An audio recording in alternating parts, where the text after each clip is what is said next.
SIR திருத்த பணிகள் மேற்கொள்ள மேலும் 3 நாட்கள் கால அவகாசம் வழங்கியிருக்கிறதா தகவல் வெளியாகிருக்கு.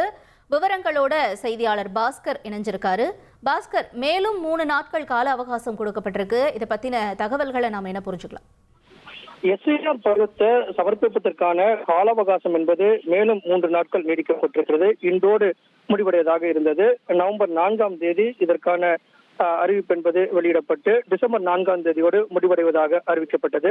ஆனால் மேலும் ஒரு வார காலம் அவகாசம் என்பது கொடுக்கப்பட்டது. அந்த அவகாசமும் இன்றோடு முடிவடைகிறது. அதன் அடிப்படையில் தான் தற்போது அந்த எஸ்ஆர் படிவங்களை கொடுத்து பூர்த்தி செய்யும் பணி என்பது 99% பணிகள் முடிவுற்றிருந்தாலும் தொடர்ந்து படிவங்கள் சேர்வதிலும் பதிவேற்றம் செய்வதிலும் அதுக்கான கால அவகாசம் என்பது தேவைப்படுவதன் அடிப்படையில் அனைத்து மாநிலங்களும் இதற்கான முன்னெடுப்புகளை மேற்கொண்டிருந்தார்கள். அந்த வகையில் எஸ்ஆர் பருவத்தை வருகிற 14ஆம் தேதி வரை நீடித்து அதற்கான உத்தரவு என்பது பிறப்பிக்கப்பட்டிருக்கிறது.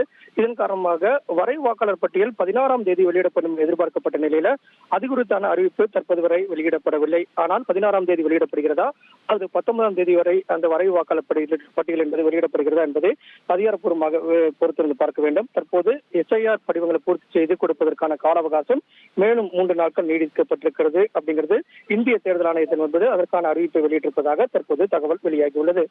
உங்களுடைய தகவல்களுக்கு நன்றி பாஸ்கர்.